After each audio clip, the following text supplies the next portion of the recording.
Fatality. Welcome to Wednesday Night is Overbooked. We will get to the reason we started the show with a fatality in just a second. I'm your I got to host. duck for a second, guys. Okay. I had a problem. Got to check Okay. something. I'm your host, the Joker's Voice, for another week of the world of professional wrestling. To my stage right, we're going to go around the panel here really quick. He is the co-pilot of the show. He's my partner on the show. He will explain why we started the show off with a fatality. It is Left Eye Ego. Ego, how are you, sir? I'm riding high off of my apparent fatality. Start the show. I saw one of the botches by Jey Uso's girlfriend, and I said it turns out that Jey Uso's botches are indeed sexually transmitted. Fatality. I laughed my ass off, and that was actually a very good take. So, Ego, just for you. Come on, baby, turn the lights off. And right below Left Eye Ego, demoted, no longer a captain. It is. He's having a week, folks. He's having a week. It is Bradley Burnett, the Duke Devil 95. How are you, sir? I just had to take a very important call about remembering to water the plants from my not wife. That was the emergency. And I'm not a captain because, unfortunately, we don't have a Wormhole Watch episode this week. Everyone else was on away team missions. So, yeah. Oh, wow. Yeah. Interesting. And directly beneath me, back again. He was sorely missed last week. It is the excoriated, inflammable Terminator, Matt, the Unbearable 73. How are you, sir? Doing pretty good. Getting out of the bed more often with the wheelchair. Hospital Awesome. improving. So doing pretty good. Awesome. Great to hear that. Let's take a look at the chat really quick here. We have, hold on, someone came in early today. It is Mixter Fracture Filter. Evening, gents. Chat, remember to smash that like button like Ego hits with a bad take. Wow, we're just going to, hold on.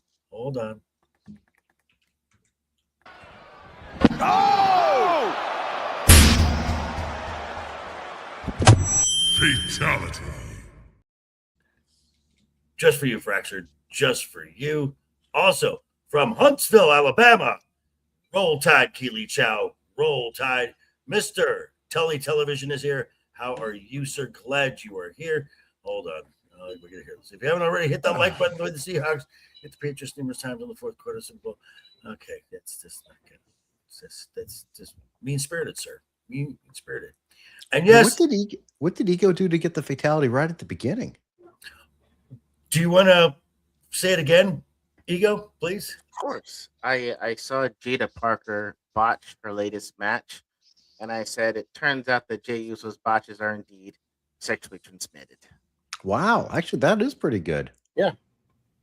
It's a good one. That's not bad. Yeah. It's good. But how did I just don't understand how he got the yeet problem? Well, is it still burning? Did you finally get the solve on it? Hopefully it's gone now. I took my shot. I should be okay. Okay. All right. Good to know. Dear God in heaven. So, yes, and as we talk about hitting that like button, I'm looking at the chat right now. We got about 4 likes right now. We have a goal to start off every show of at least a dozen likes. To do that, and once we get to that, we give you guys a special segment to start the next show. We get to talk to Momo during the show. We love talking to Momo here. As you're hitting that thumbs up button, which is free to engage the show in that way, just keep going down into the description. You'll see the links to all of our social medias, to all of our YouTube channels, where we would love, especially me right now, your eyeballs to increase those watch hours. Definitely increase those watch hours, your subscriptions, and your likes. So, if you don't mind, folks, I'd say you better subscribe or we'll bash in some skulls, right?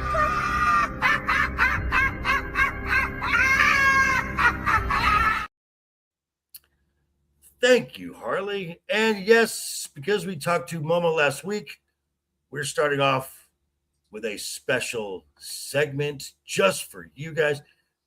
Oh, I heard that Morgan's going to regular Telemundo. You know, it's possible. There's a lot of things that are possible. You never know. She's going to have to learn Spanish pretty quickly. So I saw this, and I thought this could be fun. Apparently, on WWE's YouTube channel, they didn't give a top 5. They give a top 10 of what they call the new school finishers. Okay. So I'm going to go through their list.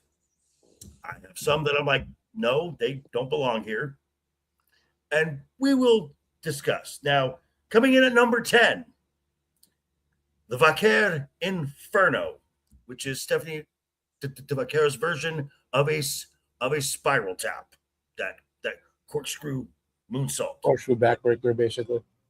No, the corkscrew moonsault. Oh, you mean the aerial finisher? Yes, the corkscrew moonsault. Yes. She has more than one. Number 9, Ray Phoenix's Mexican the muscle buster. Puts him in a muscle buster position and basically executes a blue thunder bomb out of it. Royce Keys ultimate spine buster. It's a beautiful Arn Anderson style spine buster. Mm-hmm. Not gonna lie. Penta, the Mexican destroyer. Is that the one on the? That's not on the apron, right? No, it's Okay. the flip pile driver. Okay. Canadian destroyer, but it's a Mexican destroyer in this case. Right. P.D. Williams, people. P.D. Williams. Number 6, they have Jacob Fatu, the Tongan death grip. If you actually don't want to match with that, I might say this might belong in here. Isn't the Tongan death grip older than Ego? It's older than all of us. Pretty old, yeah. Yeah, I guess if you go back 2-3 generations. At number 5 is Sol Ruka's Soul Snatcher. Yeah. At number 4, Javon Evans' OG Cutter.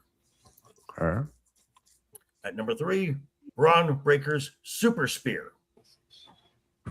Number 2, Rhea Ripley's Riptide. I don't know if I would call Rhea Ripley new school anymore. I'm not sure if you can call it either. Yeah. And the number 1, the Fall from Grace from Oba. Remy. So He's my thing, I'm like, Rhea's not new school. She's establishment. She's been, 7 straight title matches at Mania. You're not new school. You've been around. And then the Tongan death grip. I'm like, if Jacob would actually get a win with that, because apparently it doesn't work because he's tried it on Roman numerous times. And Well, He's got plot armor. right, Haku is back. We can give him some coaching on the Tongan death grip. maybe yes. Yes, as we mentioned that last week, and Brad was like, Haku's back on TV. Somebody might just die. I'm like, somebody might. You never know. So I'm looking. I just saw the chat here. We're halfway to our goal of a dozen likes. So please get those likes in. Matt, we'll start with you since you were not here last week. Your thoughts on this, or should some finishers be moved around? So we're talking just to get clarity on this list.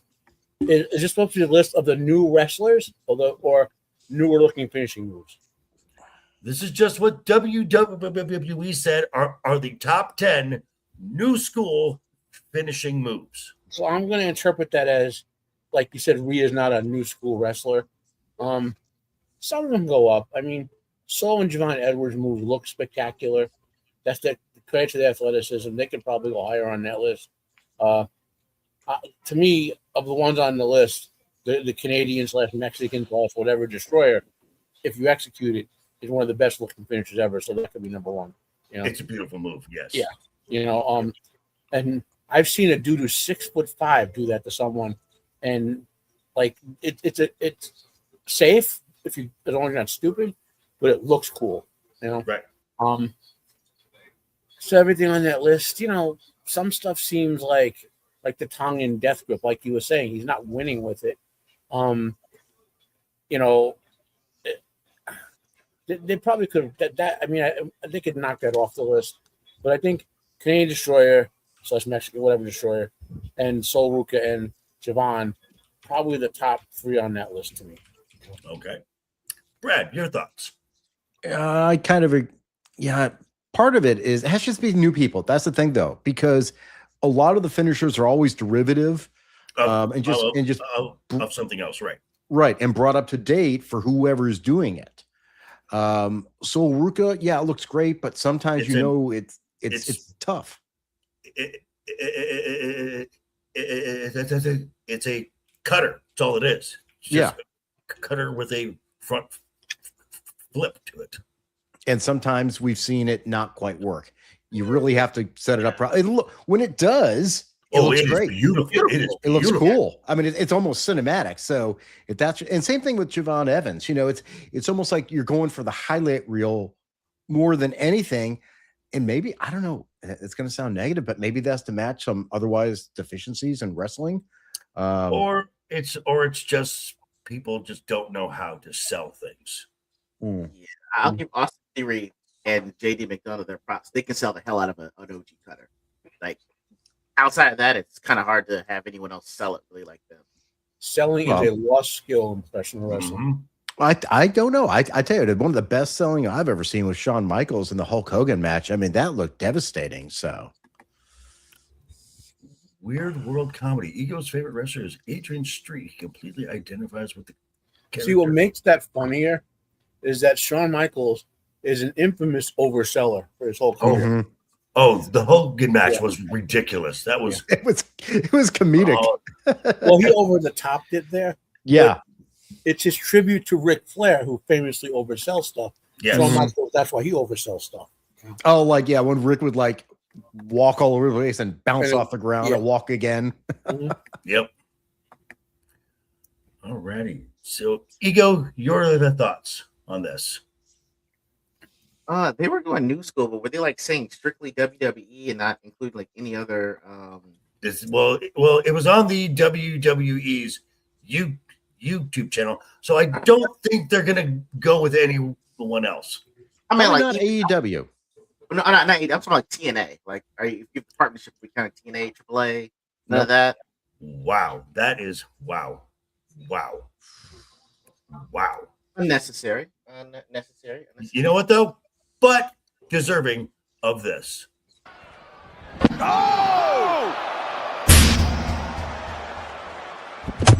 Fatality. Oh, that was really weird. I was looking over at the other screen, so I had peripheral vision, and when she got hit, she dropped the belt, right? It looked like her head came off. Oh wow. From the way it looked like her head popped off. Interesting. Wow. So we have 7 likes. I'm at on my end. I'm seeing 8. So we're 4 away. Wait, 4 away. Does that mean Jey Uso is given the botching to male wrestlers too? Maybe, possibly the yeet infection, which clearly Jada Parker has now. I mean, we need. I don't want to call in Dr. Fauci for obvious reasons, but we need to control this future pandemic. Right, it seems to be dying down, hopefully of natural causes. Right, Uteria. So, alrighty, that's getting gross. Dear God, you guys. All right, so that is a special segment. This is kind of the stuff we do at the start of the show. Once we get to our goal of at least a dozen likes to start off every show. Also, show note, keep your eyes peeled. I'm wanting to launch this next Saturday, just in time for NXT Heatwave. A new show on Saturday. We call these Saturday Shoot. another live stream where here we kind of talk about Raw, the premium live events, and general big news topics of the world of professional wrestling. The Saturday shoot's going to be a little more focused, a little maybe shorter time frame, but we're going to focus mostly SmackDown and NXT. So to give those other promotions, those other brands a little shine and talk about them, we'll be talking more about the NXT premium live events as well. Hopefully launching that next Saturday. So definitely stay tuned for that. Yes. Could have used Saturday night's main event. It's not being used much anymore, and you have more viewers than them. Hold on. You know what, Brad? Thank you. Your ruler has arrived.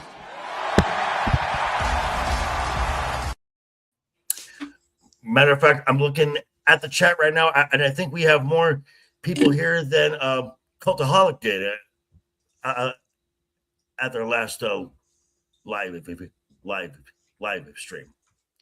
Joke, but probably not too far off. So we had a segment a few weeks ago where I gave Ego a topic and just let him kind of run with it. Well, after these recent events with Miss Jade Cargill in a main event on SmackDown, it's time for more extra Ego. So don't stroke his ego. Well, too late. So, Ego, you have hello, sir. I have start catching my brain. Yes, you do, sir. Yes, you do, sir. Hello, Joe Atmosphere. Thank you very much for stopping in. We're talking about AE Dynamite here. We have people watching. Do you know that's weird because that's probably also not too far off. I'm just saying. Oh, it's funny. There are at least 4 people in the nursing home right now watching Dynamite. That's okay. 4 of them. All right, so I'm looking again. Are they in comas? Again, I'm looking at the chat. We are at 8 likes. Let's get that to that dozen so we can talk to the Momo here. But Mr. Left Eye Ego, I yield the floor to you, sir. What topic do you have? And just what have you got for us, sir? All right. So after one of wait. Let me ask you first. Do you need to go full screen again? Because you're a little. Oh no, it's fine. It's fine. Okay, good. Because I wasn't going to anyway. Jesus. That's fair. Yeah, it's cool the way it is. Anyway. After one of Jade's botches last week, we were Jay D and I were talking about we can compare this to JC Jane's recent ascent on SmackDown, and I was saying even if you compare it to Raquel Rodriguez, there are some very stark. Oh, I like that. Like that. I think I've heard that though before. Somewhere. I like that though. That's good though.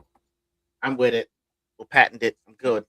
And so JV was saying, what are the differences and similarities between them? So I looked at it. Now I'll start out between this comparison is apples to apples as I can make it, and JV will tell you why in parts it's apples to oranges, but I try to give you guys numbers wise apples to apples, right? I'm comparing Jade Cargill, Raquel Rodriguez, and JC Jane. I'm going to tell you guys about their match numbers that they've had, their factions that they're in, if any, the titles they've had, the number of defenses.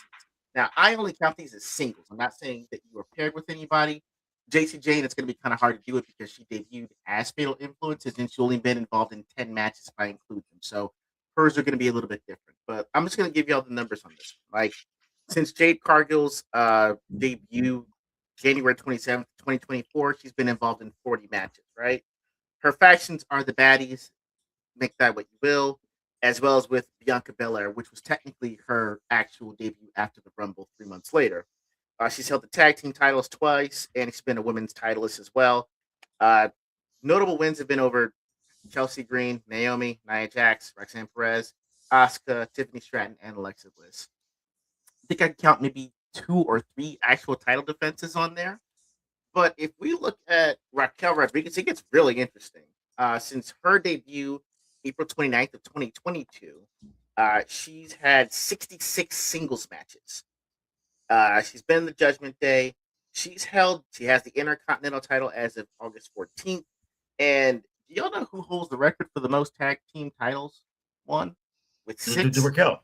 Yeah. It's Raquel Rodriguez. 6. Yeah. Four with Liv, 1 with Raquel Rodriguez, and 1 with, I believe her name was Aaliyah, which is basically the most all time. We've got she hasn't had any title defenses, obviously, because she just won it on the 14th. But listen to her notable wins. I'm going to go up in the name since her debut to current. Let's see what we got here. I'm going to go Tia Lee, Emma, Liv Morgan, Shayna Baszler, Sonya Deville. That was a qualifier. Sonya Deville, right? Yeah, Sonya Deville. Liv Morgan in 2023. Natalia, Shayna Baszler, Sonya Deville in a fatal 4-way. Chelsea Green 2024. Lyra Valkyria, Bailey, Io Sky, Kairi Sane in an elimination qualifier. Io Sky by itself. Bailey, JC Jane, and Kiana James, which is 2026 Queen of the Ring qualifier, and the Intercontinental win over Sol Ruka. And so the thing is that if I want to look at NXT, which I didn't want to do at first, but I was forced to, because I was looking at people that actually come up through the NXT division, her reign is 9th all time for NXT champion at 2, and I believe it's 2 days, 202 days. I believe. Y'all know who she? Io beat Io and held it for 200 days. If we look at JC Jane, her debut was January 31st, 2026 of the Royal Rumble, and her SmackDown debut was April 24th of 2026. So roughly little less than 4 months. She's only been in 10 matches if I include her faction of Fatal Influence, but she's already the U.S. Women's title holder, and she's already had 1 title defense as of August 14th. And again, her wins are going to be over the Bella Twins and Paige as Fatal Influence. As Fatal Influence, they beat Charlotte, Alexa, and Rhea as Fatal Influence, and she beat Charlotte Flair clean. And so, if we're comparing this, and Tiffany Stratton to win the title, and Tiffany Stratton, the thing is, JC Jane has 137 days as Women's NXT Champion, and she was the one that beat Stephanie McCure. So we're looking at people that came up through NXT farming program. They actually beat notable champions, had lengthy title runs for their debut, and have been safer than Jade Cargill, who has concussed B-Fab and Tiffany Stratton, is slightly responsible for Rhea Ripley's torn meniscus and hurt mitral shoulder. We've got 2 other women that can wrestle clean, are trusted enough to be in factions and to hold tag team titles, as opposed to someone that was brought over from another company. And although they've tried to make her successful, there are a lot of issues that have been seen. So on this ego trip, that's where I'm stopping. I want to hear what y'all have to say.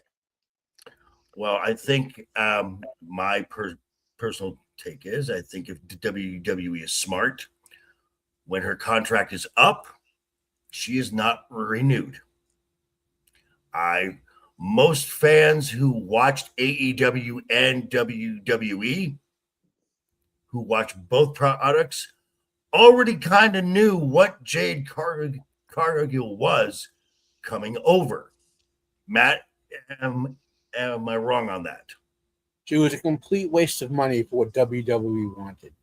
Now, if there was a fitness patch, she's very fit, athletic. I hear she's a nice person in real life. No issues there. But she's not. She's like if 0 is like people who shouldn't wrestle at all, and 10 is like Bret Hart, she's like a 2. I'll say this much: she's strong enough to sort of pose for people, but that's about it. All she does is she can stand there and take a shot. Not even sell well, just take the shot. And complete waste of money for wrestling. All right, Brad, thoughts? I think I should have taken more notes. Well, I will say one more thing about the general tone there. We know that wrestling is whoever gets these titles and who gets pushed, it's who makes money, basically. But the other side of that is who they think will help them make money in the future. And that's when you see the subtle moves, supposed to be developing people and storylines or whatever.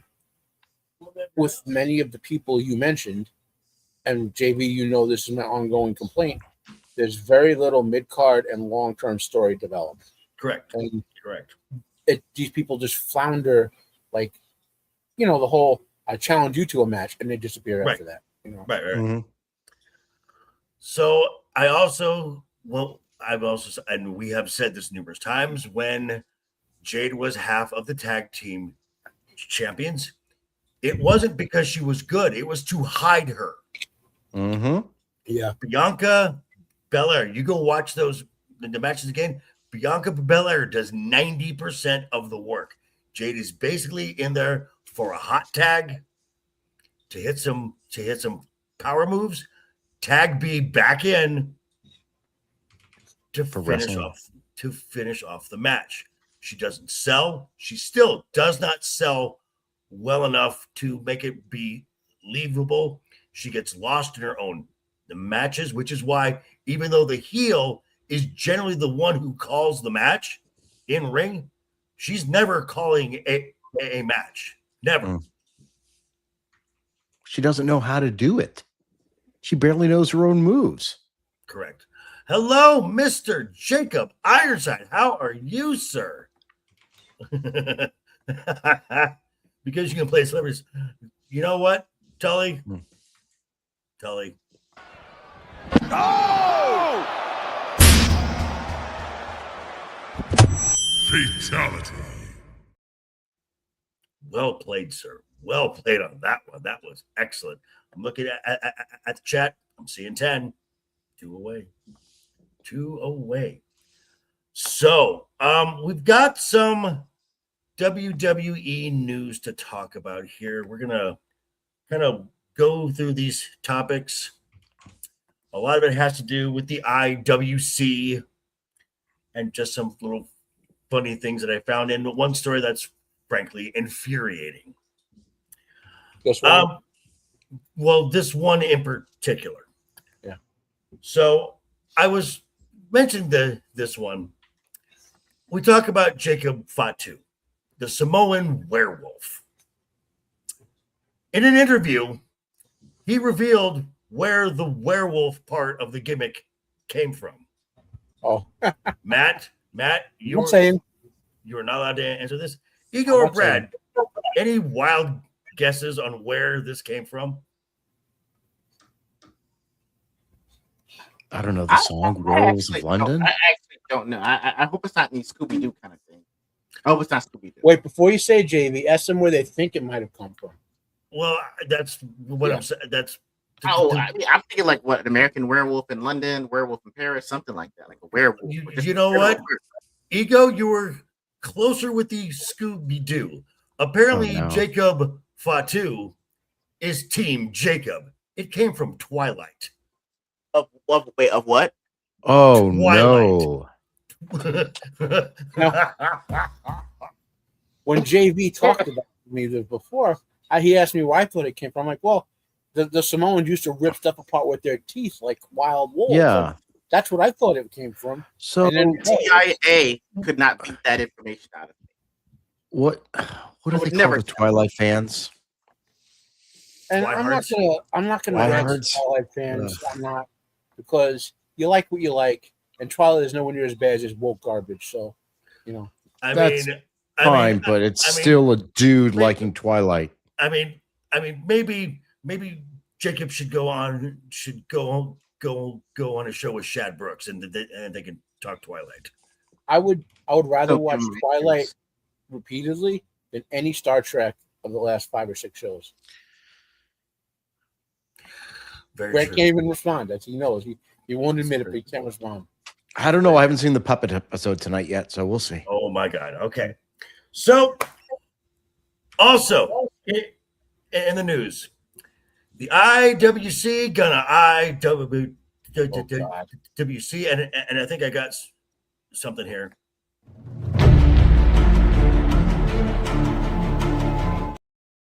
You need more blue-haired weirdos in that picture. True. I'll work on that. Because the greatest women's world champion of all time is apparently not a favorite anymore when it comes to the internet wrestling community. Recently, Liv Morgan's been posting pictures with her boyfriend Landon Hardwick. I think his name is. I don't know who that. I don't know who that is. He's not a wrestler, right? No. He's a realtor in Florida. Oh, he is. Okay. Okay. Landon what? Hardwick. I think his name is. Landon. And she's been around with a nice big fat rock on her left hand. Well, the incels are upset because it could have been me. It should have been. No, stop it. Stop it. And apparently a lot of folks have turned on Liv as because she is her boyfriend, fiance, whatever, is apparently MAGA. And they feel betrayed by this. I'm going to pull this up right here. The solution gives self-deport. Liv is a hardworking Italian-American girl from Jersey. She is not doing anything. That's true. Doesn't her family own like a deli restaurant or something? I don't know all the details. Her real name is Gianna Dadio. Her name is Gianna Dadio. Dadio. All right, so we're going to share the screen here real quick here. We got this.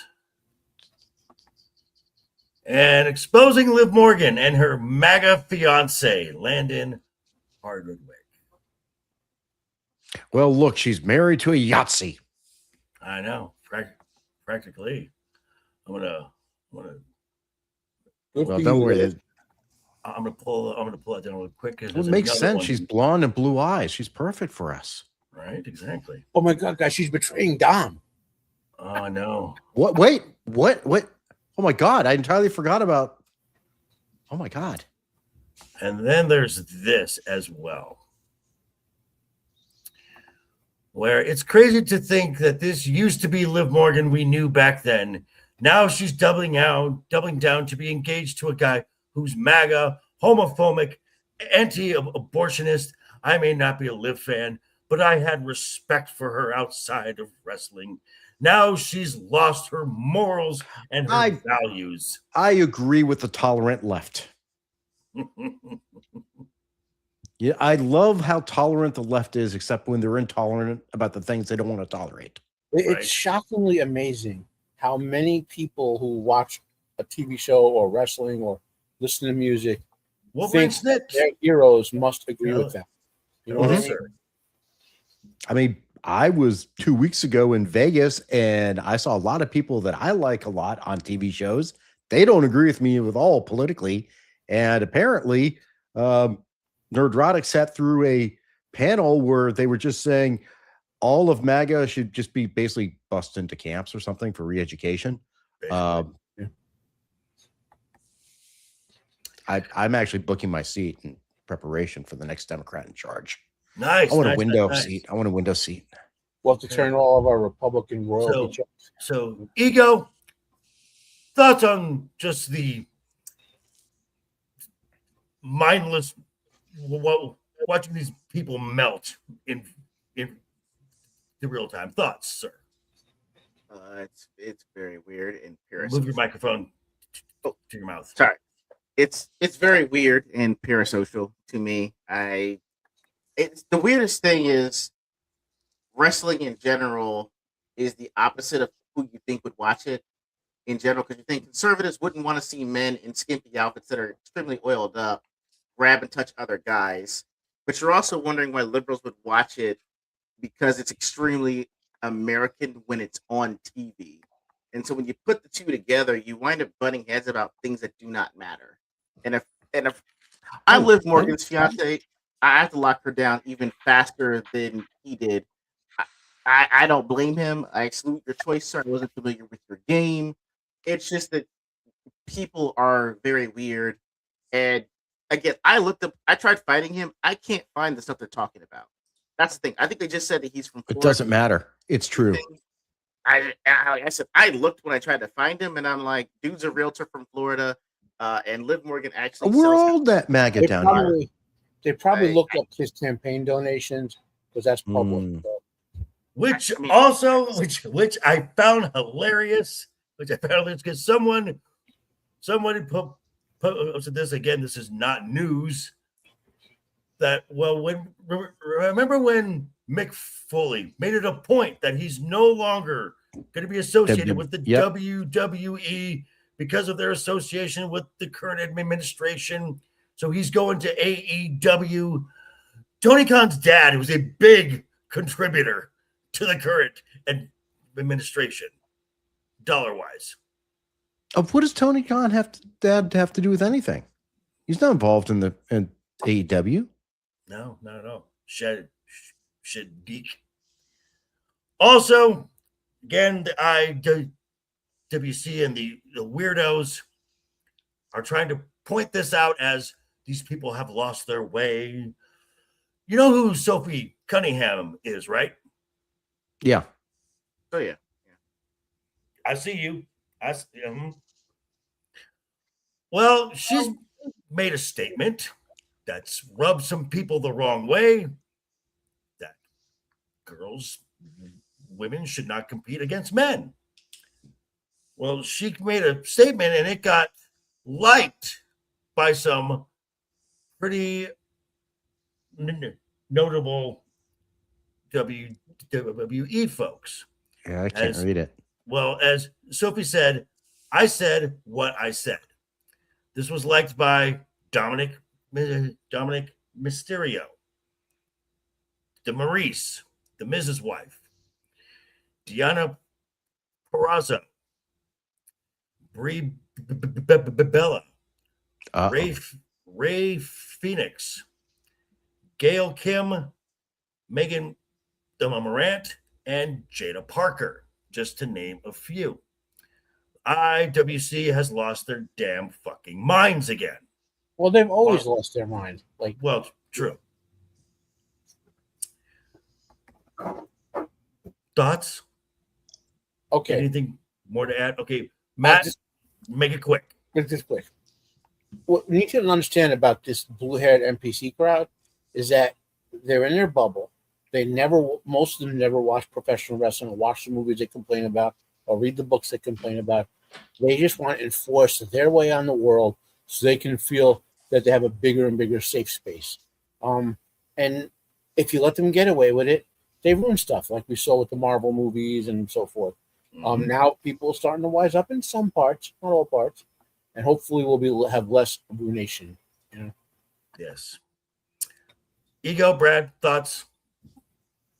You can go, dude. Okay. Not surprised. So, okay. Now, this was the part that was infuriating. There was a Q&A with WrestleVotes. Now, if WrestleVotes posts something of all the dirt sheets or wrestling journalism, this is one of the most credible ones. If WrestleVotes says something, I tend to believe it. Again, this is wrestling. A lot of it is a work, but WrestleVotes is right way more than they are wrong. And they were taught, someone was asked about notable prolonged absences from TV in the WWE. Talent like Jordan Grace, talent like Ilya Dragunov, or who get limited time, Julia, Carmelo Hayes. Yeah. The reason they gave, and the people from WrestleVote said, you're not going to like this answer, but everything we have been told, it is a Moneyball approach to pro wrestling. It's it's analytics. If they're watching your viewership and your match comes up and viewership drops, if your merch doesn't sell, they're not gonna. You are no longer a priority. And which I could agree with. which because I'm seeing it on my TV screen. However, there is a moment where I'm going to call bullshit because you have talent like Ilya, Jordan, Julia, which you could say, oh, okay, they're not connecting with the crowd, yada, yada, yada. Well, creative, that's partially your fault, a majority your fault as well. But I'm still seeing Jade Cargill on my screen every week. And when her music hits, as I famously say, the crowd goes mild. There is apathy toward the woman and her little crew. So that was really kind of what got me upset is this again, as we said either last week or the week before, this is not sports. This is not sports. This is a television show. You're not a sport. You are the creative. It is your job to make people care about these characters. Now, if the talent goes out and shits the bed, that's a different story. But Ilya never shits the bed. And oh my God, you have Gunther and Ilya on the same roster. I don't think they would work well together. Do you have any evidence in the past of them having excellent matches? Could you point to any videos? I don't think so without video evidence. I don't believe you. I know. So just a quick around the horn. Ego, your thought of a creative product taking a analytical sports approach to how they book their shows. We need to shove nerds back in lockers. That's the first thing. I'm going to object to that as being shoved in my locker. Yes. I mean, like I was too, but there's a reason they did it. It humbled us because you know how to use our words, but there's a level of which, you know, you can't go too far else you might get shoved. You need to shame people. Keely, I don't know. No, you got to shame yourself. You just made the list. I heard about that. This man. Ban his ass. It's over. It's over. Goodbye. Well, that actually happened. That's the problem. Yeah, I know. Yeah, I mean, the main thing with taking an analytical response, I understand it. I understand why you would try to do that, but I mean, that doesn't change the fact that Danhausen's wrestled in 4 matches in 6 months. Like that's 2 of them and premium live events. Right. And like there's even a rumor that he'll win Money in the Bank and figure out there's no money in. I'm saying rumor that I've heard is that he'll win Money in the Bank, figure out there's no human monies in it, and then just hand it off to somebody. Like it's that kind of thing where he's wrestled only 3 or 4 times. I could believe that happening. I see. That's what I heard. I think so too. But I'm saying that you're trying to make it a Moneyball approach because you don't want to know what to do, but you've got guys like Bruce Pritchard messing things up for the talent you currently have. For me, it would be like, hey, look, I want you guys, you choose who you want to have a feud with or a way that you think you can get over with the crowd, and we will try it for 2 weeks, regardless of if you're on SmackDown or Raw. Even if you want to go to NXT and try it and bring it back up, that is fine. And you figure out if it works, if it doesn't. Sure. I Move this man. You just made the list. Thanks, Mr. Douglas. So yeah, I mean, I'm waiting for a comment about the Seahawks and Patriots soon. that was coming. But yeah, I mean, it's just kind of I don't like that explanation when that has never been the approach beforehand, and people could still sell merch. I mean, there's even again the thought we could probably talk about another time is if Danhausen's the momentum killer. Like people are saying that, like certain people that could have been on their way up got their momentum killed by Danhausen. So I mean, there's lots of ways to go about it. I just don't like the Moneyball approach. If you're just like, I don't know where to put them, that is fine. Say you can find a place to put them if you actually collaborate with them. But this many people having nowhere to go, no storyline, no buildup, and just sitting eating up payroll is a terrible look, especially to shareholders. Like this person's earning. Especially when it comes time to cut the fat again. Yeah, we're gonna hear some big names that make no sense to us, but we're gonna remember how they did not utilize the talent they have. To me, that's on payroll, that's on creative, that's on the executive producers and those super people we were talking about at the beginning of the year who were given these creative titles but have done virtually nothing because we're recycling storylines from 3 or 4 years ago. Brad, thoughts? It's not at all surprising that analytics are used. Let's be honest. It's been used in the entertainment industry for years. They watch people on television shows. It's like, what do they connect with? And they're watching when ratings go up and down. They actually have people do focus groups, they're like, what do I like? What do I like? Same thing you do when you have a political debate when someone, changes they have a little dial. They go, yes, no, that's what they do. Mm-hmm. So it's not surprising. It explains it. It explains it a lot, honestly, in my opinion, and I'm not shocked because, if it is, it's show business, not show buddies about making money. Just send her to Raw. Send. Well, Raw needs more women. Raw would work. All right, Matt, real quick, your thoughts on to keep it simple, because this is back to an argument about talent development and whatnot. Yes, Moneyball is a part of it. Who brings in the money, Merck and all that? That's always been part of it. Okay, but the great wrestling promoters, well, even the good ones, Vince and Triple H over the years, Tanahashi and his predecessor, what was his name? Obahari from New Japan. Eric Bischoff when he ran WCW before it was bought, not after. These guys know how to take your mid card and develop it to be presentable and to have long-term storylines. And the classic example, whose phones? That's one of the other patients in the room. Okay. That I give you is, I say let's say 75%, but it could be as little as 16, high as 90. 70% of wrestlers can't get themselves over, but they can be gotten over as part of a storyline. Otis is a classic example. He's gotten over 3 or 4 times, had some good storylines, and faded back into the mid card. So as a developer, your Triple H, or whoever, your JV on the Wednesday Night Overbooked Wrestling League, whatever we're gonna do, right? You got to say, I got these guys who are good mid card talent and good bottom of the card talent. They're never gonna be a top guy, but I'm gonna put them in a storyline, some nice mid card feuds, so they look good mid card, and they'll lose to the big guys once in a while.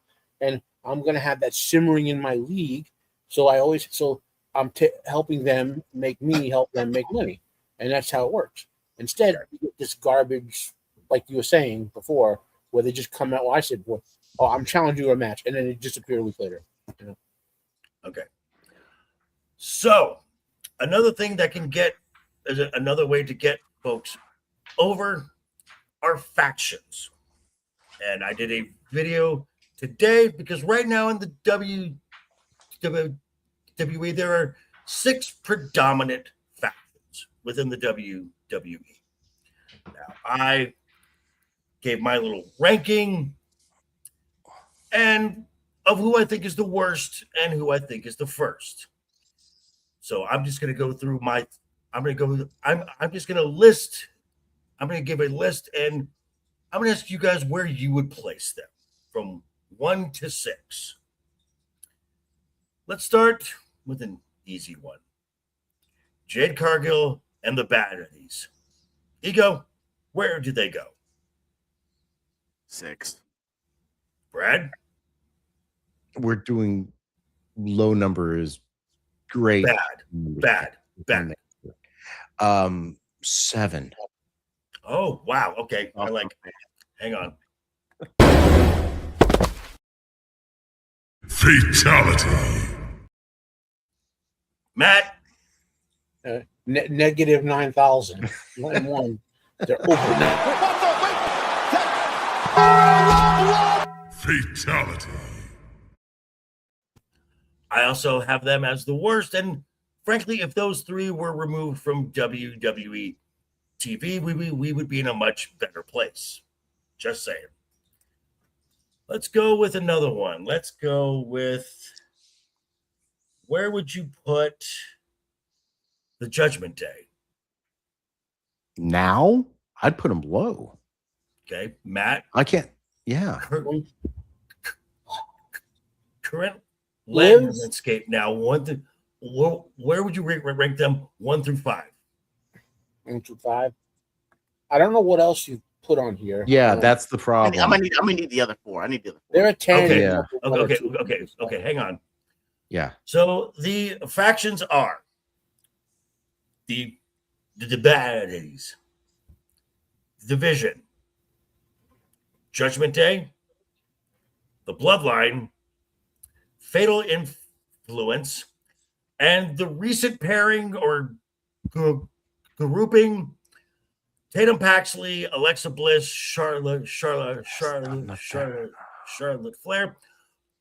People are already giving them a name. It's unofficial, but I kind of like it, so I'm going to run with it. They're calling this group the Flair Witch Project. I get it. I like That's creative. That's So creative. if those are the ones you picked, Judgment Day is far and away number 1. Okay, in the current landscape Of the 6 you picked on the list. I Fine, love left. what the women are doing. I love it. And I watch enough AAA to appreciate what Dom is doing. Okay, so Matt would put the Judgment Day as the top faction in the current landscape. Brad, do you agree? No, I would not. I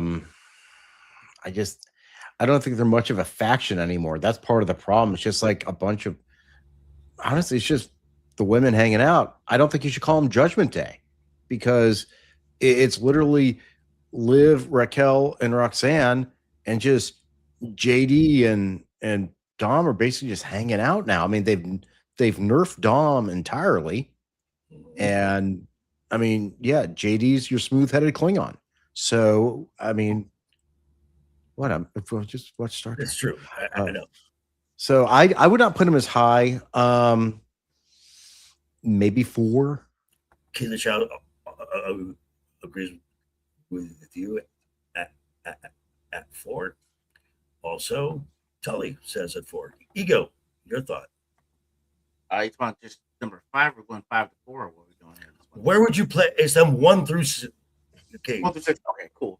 Baddies is 6. Vision is 5 because that. No. Where? Just the Judgment Day. Just the Judgment Day. What's Judgment Day? Pay attention. Oh, 2. I got Judgment Day at 2 actually. Hey, Ego, are your headphones turned on? 2. I was trying to. I know where. The ruler has arrived.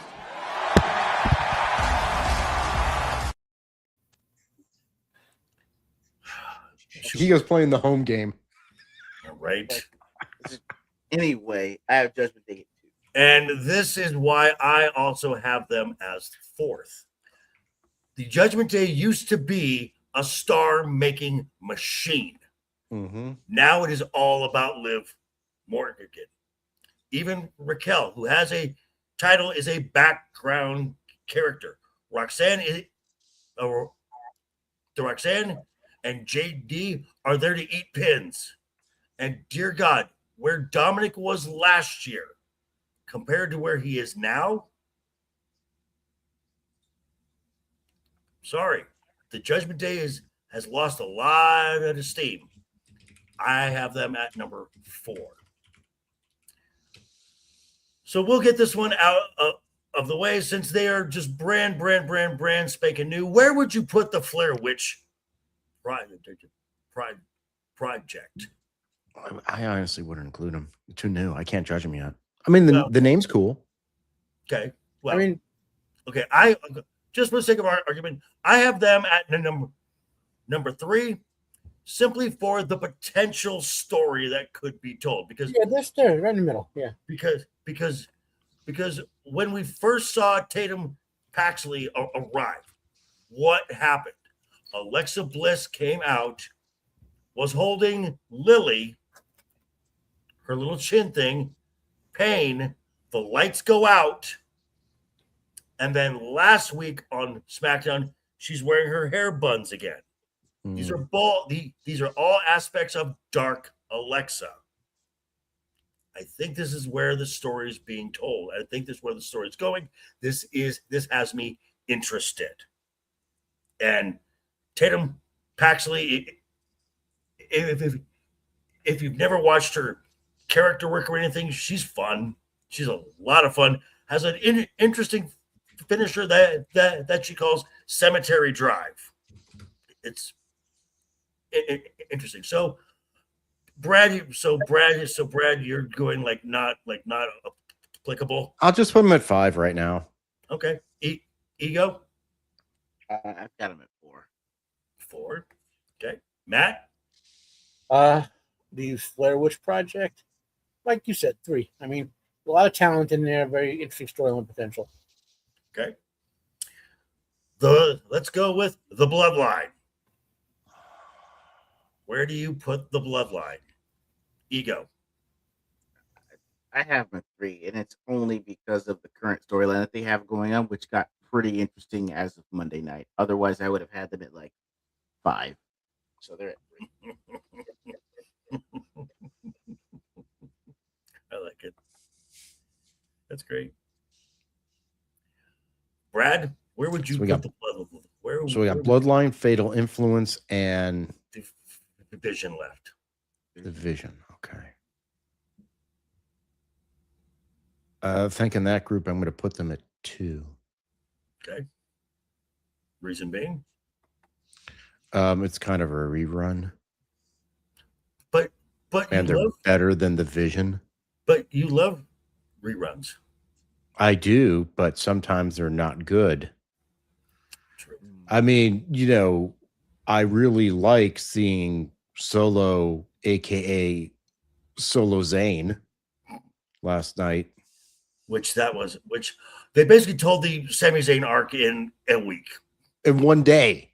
Yeah. It's like, hey, July to November. Boom. One day. Right.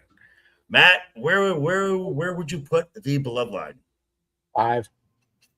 5? Okay. I've always found Roman to be boring. So, well, I have I put The Bloodline at number 2, simply because the sheer longevity of it.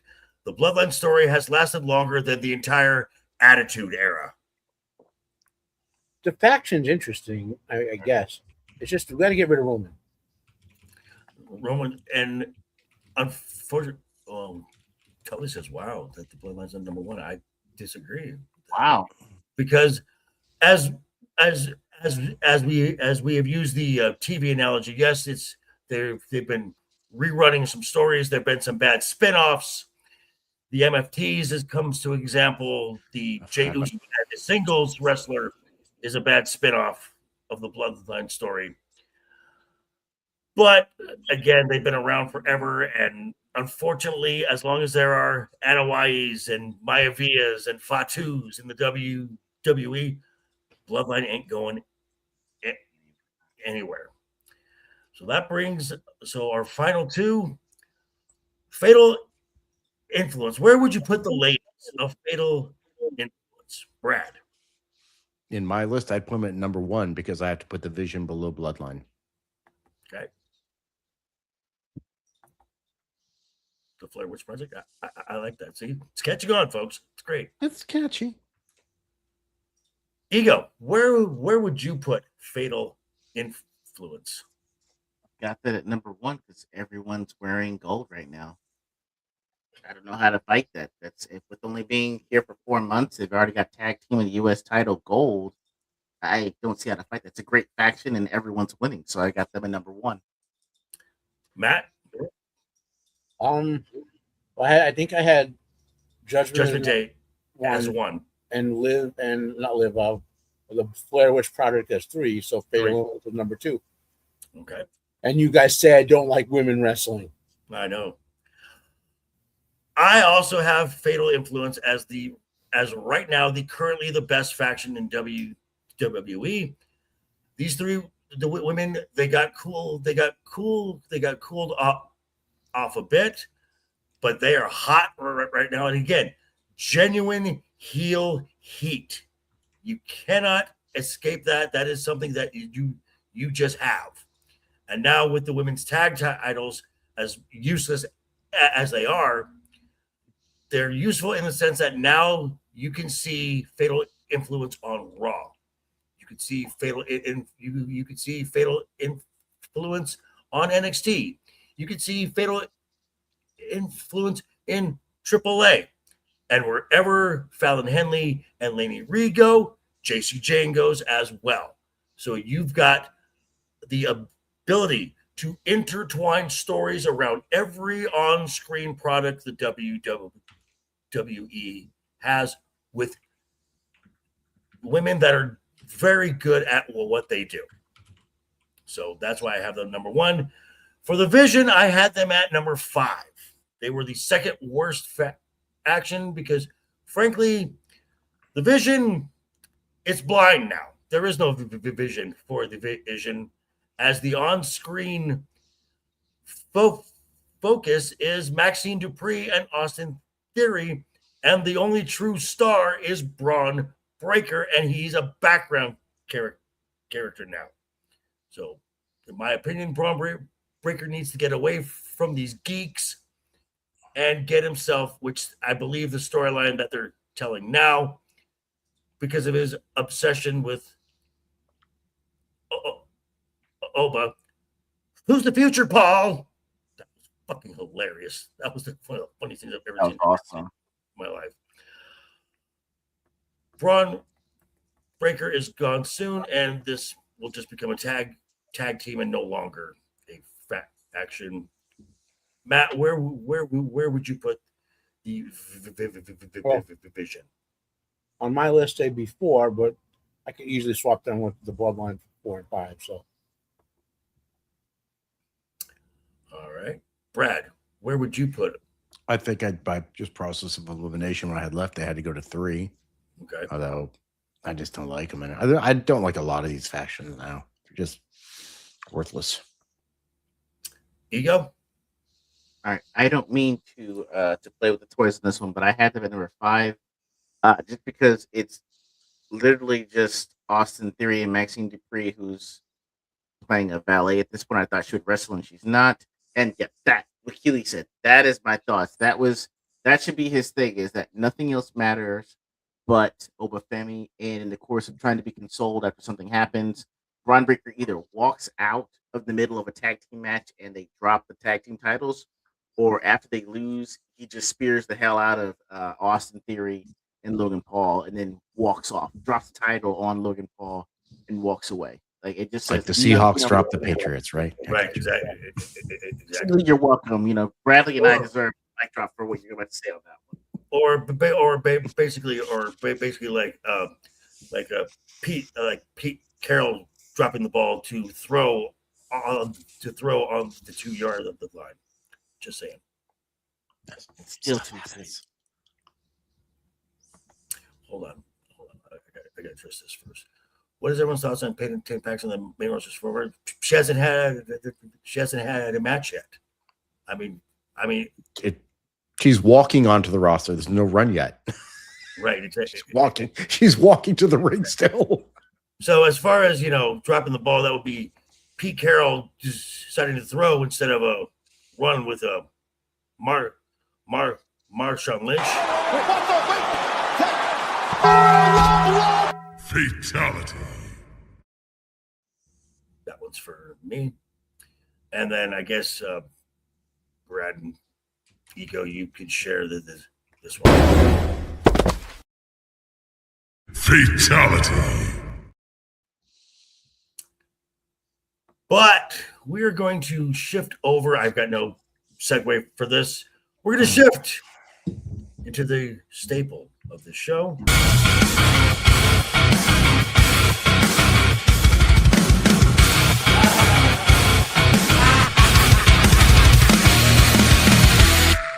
Always keep a smile on your face.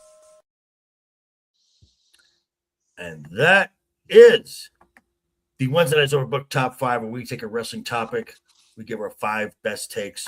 Our number 5 take gets 1 point. Our number 1 take gets 5 points. And at the end, Bradley Burnett changes his name to Price Waterhouse to give us the clear, scientific, definitive answer for this. We're going international for the next few weeks. So I want to give us a top 5 Canadian-born wrestlers, male or female. Now we did something earlier where it was just top international, outside of North America, but we're going specifically Canada right now. And I'm looking at the chat right now. We're at 11, folks. I'm seeing 11. We need one more to talk to Momo here. So please get that one like in. It's free to engage the show.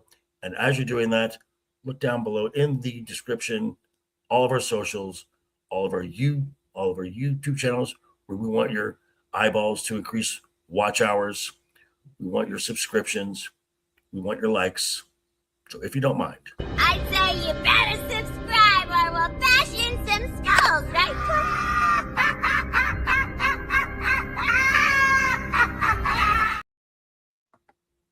Mr. Roman of the Empire, how are you, sir? And with that, folks,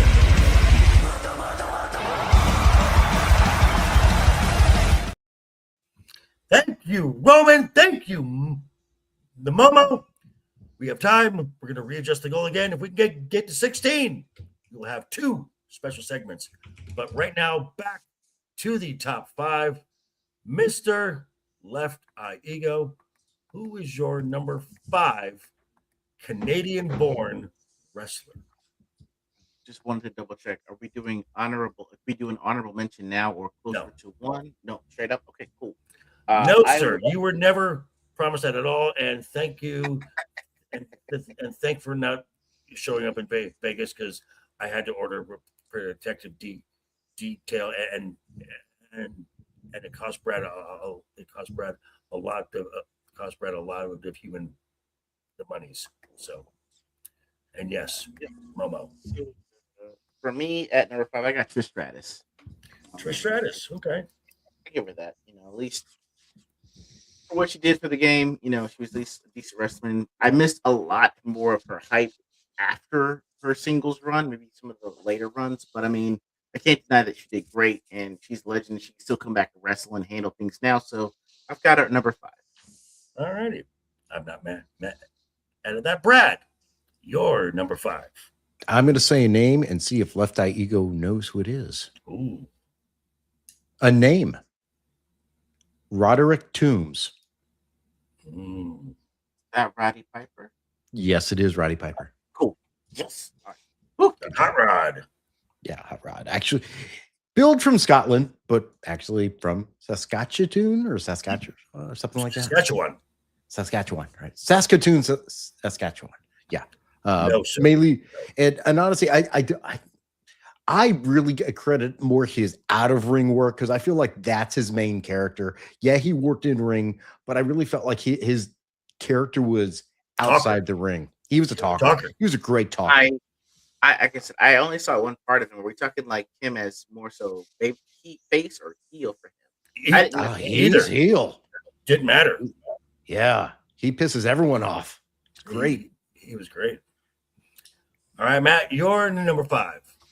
Well, since we can't do honorable mentions, I have to knock Kevin Owens off my number 5. And yeah.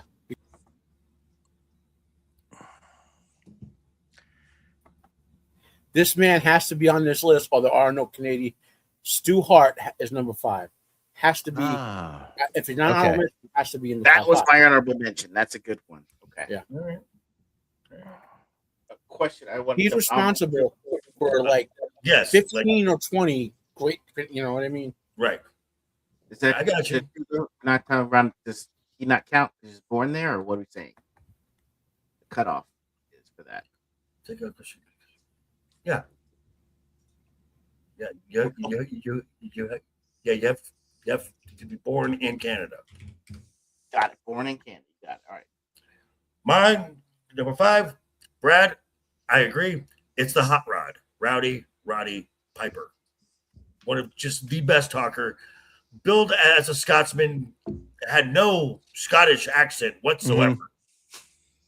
That's ridiculous. came in a kilt and wrestled and pissed off everyone, and it was wonderful. All right, Ego, you're number 4. My number 4 is also going to be Roddy Piper. The only way I got introduced to him was as the face to Hogan's heel in WCW. Okay. That was my introduction to him. And I mean, he was great on the microphone. And, compared to Sting, who wasn't saying anything at the time and was kind of an anti-hero, having a face that could talk the talk and then put Hogan in the sleeper was awesome. So I've got him at number 4. All right. Brad, you're number 4. Oh, hold on one second.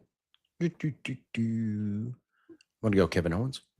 KO. KO. Okay. Kevin Steen. That's true. Kevin Steen. Go on. I'm glad he's back. I mean, one of the things is like, it's amazing to really think that like he actually held the belt in WWE, concerning how Vince would have viewed him, considering his build and everything. But the man can work like hell. Yeah, absolutely. We know how Vince viewed him. He wanted to see him squash him, and him refused. Mm-hmm. All right, Matt, you're number 4. Roddy Piper, the man who's always a heel even when he's a face. And to Eagle's point about him being the face to Hogan's heel in the 90s, he was the heel to Hogan's face in the 80s. Right. Plus he's one of the better wrestlers turned actors you'll ever see. I've seen They Live, or great movie. he was on the TV show. They Live was a great movie. The best wrestler turned actor ever. One of the best. I mean, one of the best. Yeah. I need just send me some bibliography on that so I can check it out. Okay. Oh, he's just upset that it's not The Rock. That's he didn't say The Rock. I didn't say that. I'm just saying I didn't John know. Cena. Hey, Rock! Go fuck yourself! Dave Bautista's a serious actor, guys. So I'm going to go with my number 4 from Toronto, Ontario, Canada. The last match was in Montreal, official match, winning the WWF Women's Championship at the time against Lita. Beautiful smile, great pair of tits, and always left you with Stratus faction. Trish Stratus, someone who came into the company as eye candy. That's all she was. Wanted to get in the ring and learned how to work, learned how to sell. Very respectful of the art of professional wrestling, and is a lot better, I'd say. The WWE likes to say, oh, the Bellas paved the way for so many. No, fucking Trish Stratus. Thank you, Trish. Thank you, Trish. All right, Ego. It's time for your number 3. All right, my number 3 is going to be Kevin Owens. Ever since KO. It's been awesome to see him wrestle. I am so glad that he is back. His mic skills are awesome.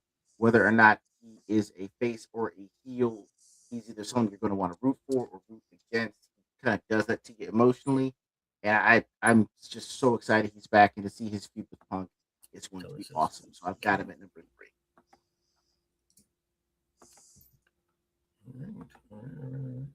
We got folks in the chat there talking. Brad, you're number 3. Gone too early, Owen Hart. Ooh, good one. I mean, you have to go back and actually look at his career and see what he did. He could be in the air. He, of course, was a tactical wrestler. I mean, he trained in the dungeon, and he was great on the mic too. And the bottom line is, look, he was going to be on his way to having a belt, a real belt at some point. But tragedy just struck. So, yep, Vince. All right, Matt, you're number 3. My number 3 is a wrestler, probably, unfortunately, never had a WWE run, but he's in AAA and ECW, WCW, and he's amazing in the ring. Vampiro. Oh, I remember that dude. Yeah. Why? You might not recognize him, Ego, from name, but go look up some of his matches. So Matt picked someone from ECW. Yes, we know. You need to find him to go, what a surprise. I know, Looking right? up people now. My number 3, Brad, I agree, or Ego and Brad, Kevin Owens. Just amazing to have him back. The promo that he and Punk had, Oh, that's good. you could have honestly had that just be SmackDown for 2 hours. I would have been fine with that. Mm-hmm. That was wonderful because it's real and you can feel it. It comes across as authentic because there's real emotion in this. This feud is going to cook, absolutely fucking cook, and I can't wait. All right, Ego, it is time for your number 2. Man, number 2 was going to be my honorable mention, but then I looked up the legacy of this guy, and it's got him skyrocketing to number 2. I've got Stu Hart at number 2. Stu Hart, Fantastic in the ring promoter. Did Stampede, and then he did Dungeon, and without the Dungeon, you don't get the Hart Foundation, you don't get Chris Jericho, you don't get Edge, you don't get Christian, you don't get Mark Henry.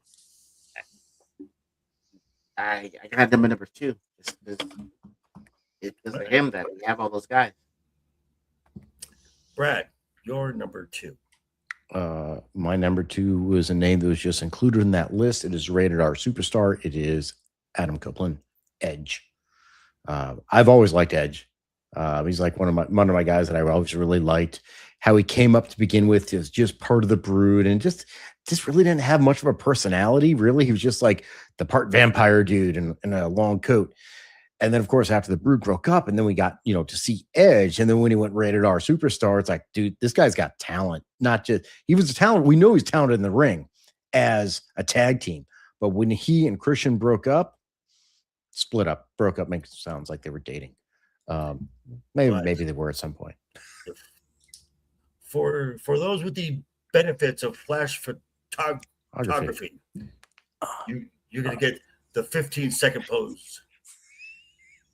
I love when they both go just to each side of the ring. Yeah. Matt, your number 2. My number 2 is Edge.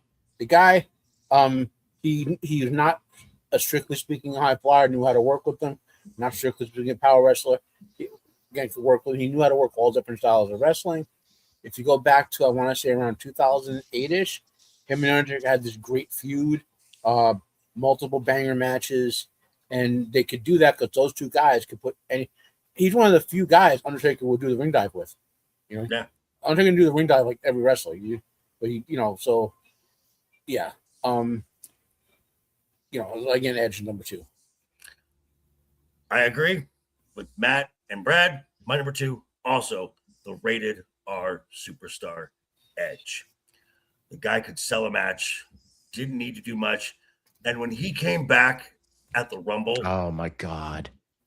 For one, the pop that he got. And you could see it on his face.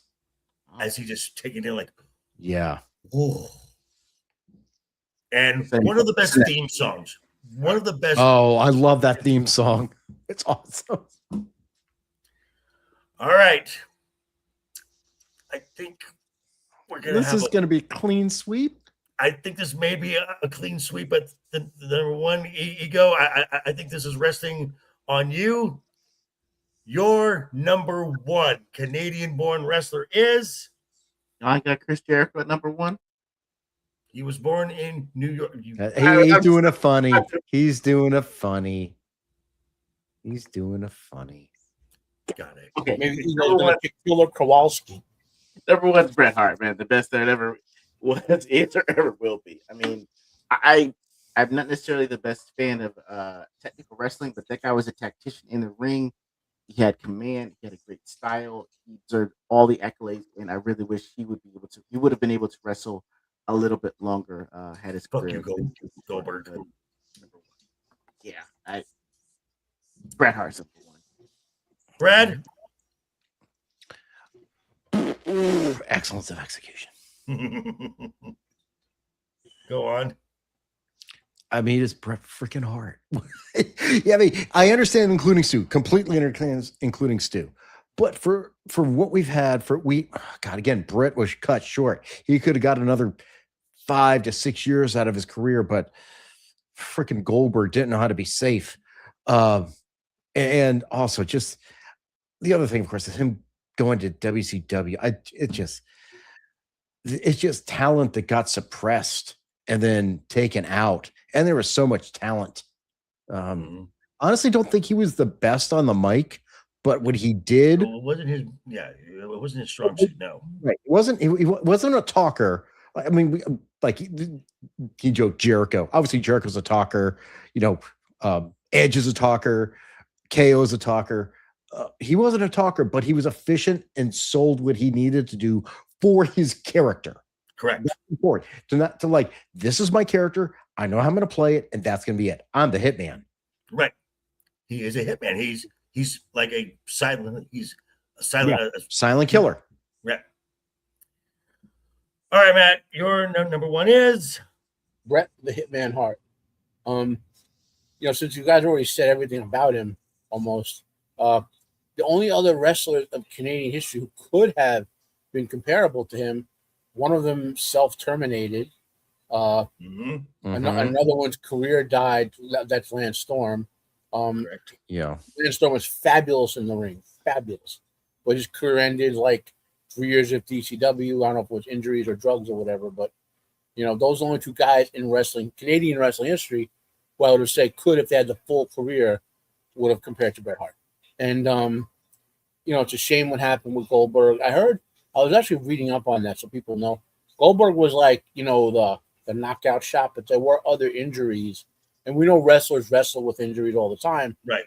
Goldberg being a untrained rube, in part, not so much his fault, but the management's fault, was not capable of protecting Bret in the way that Bret needed to be protected. He's wrestling with a concussion already, So, like someone who he would have known, don't go for headshots when the guy has a partial concussion already.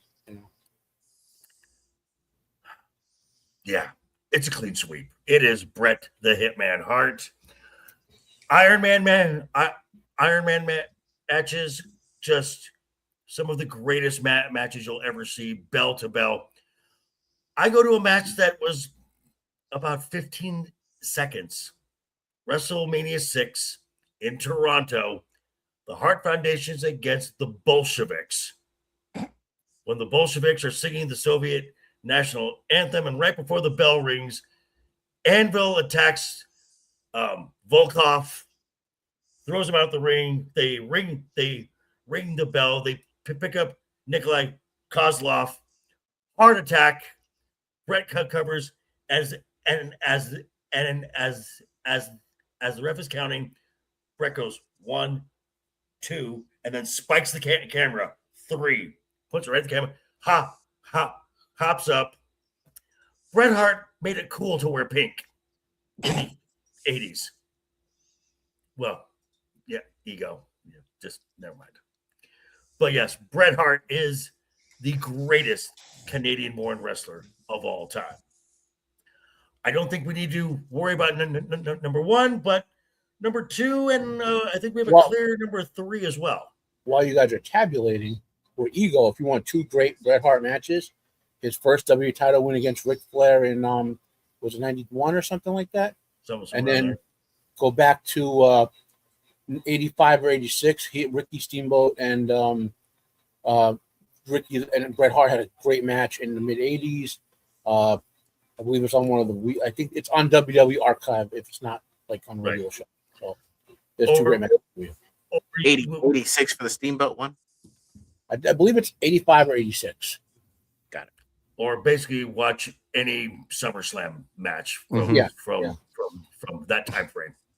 Well, those 2 I remember. I'm also a gigantic Ricky Steamboat fan. Oh, but yeah, WrestleMania 13, Austin and Bret Hart too. He put Austin over big by what he did. Yeah. Crimson Mask. The Crimson Mask. So at number 3, we have Kevin Owens with 9 points. At number 2, the Rated R Superstar with 12 points, and just barely eking it out. Barely. It's real close with 20 points. Some guy named Brett Michaels, right? Brett Michaels. That's right. Fuck you, dude. That's that is blood. Hold on. You just made the list. Like, we can't have him here. He's an American. I know. How long do you guys think Brett would have wrestled if it weren't for the concussion? I know 6 years, maybe 6. Maybe in 2010 or so. Maybe. I'd say 6 years more active, and then maybe just kind of doing light work by that point. Yeah. So what do you lose, like 10 years? 10 in total, but like 6 really active. Right. Yeah. All righty. That will be the show for this week. Thank you very much. And again, programming note, keep your eyes peeled. The Saturday shoot, looking to debut that August 29th, the day before NXT Heatwave. I will have more information next week. But we're going to go around the horn real quick here. Mr. Left Eye Ego. Apparently the shots of a turmeric worked last week. You look a lot more spry. What do you got coming up, sir? Doing a lot better. Just working through a lot of spit up and dirty diapers. I finally have the script written for one of my next videos, and that's coming up, guys. I apologize. It's just, again, baby time does not work with ego time. So I'm gonna try to get that out as soon as I can, and maybe even do another one as a follow-up. Just depends on if I can get Shiro to watch him long enough. But it's coming. I'm working on it. Gotcha. And Mr. Duke Devil 95 looks like he watched a lot of Kurtzman Trek there. Rough. I feel like I went through a torture academy. First off, I want to thank Ego for the update on his pooping and spitting up problem. I would like to hear more about the baby rather than himself.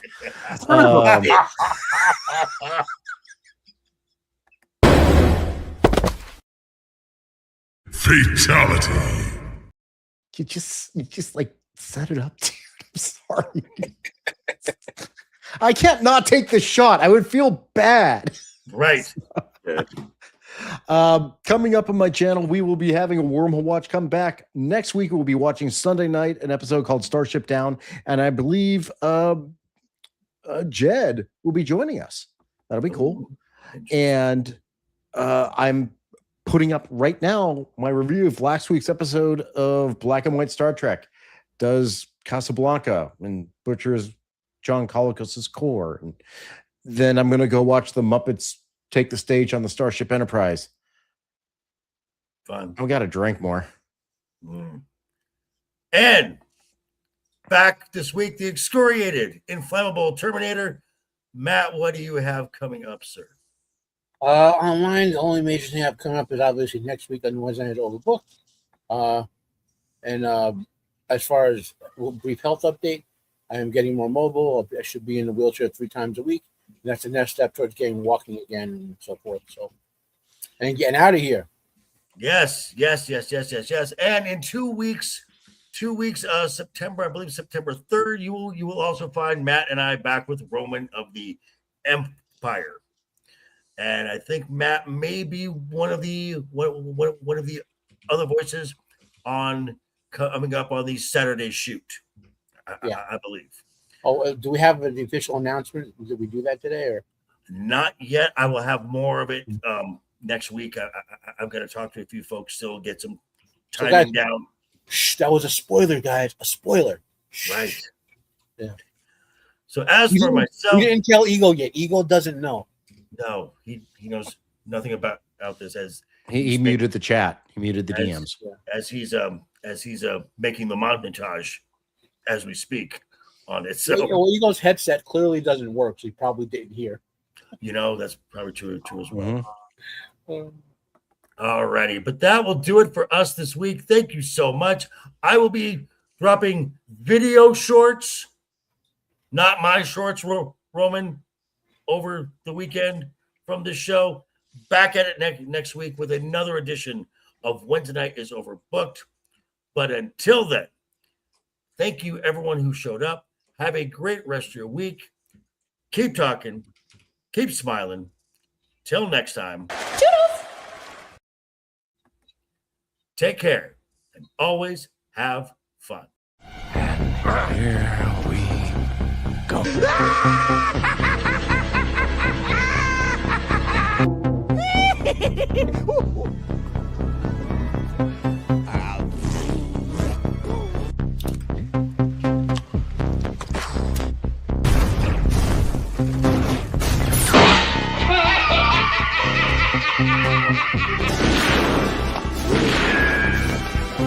Is like gravity. All it takes is a little push.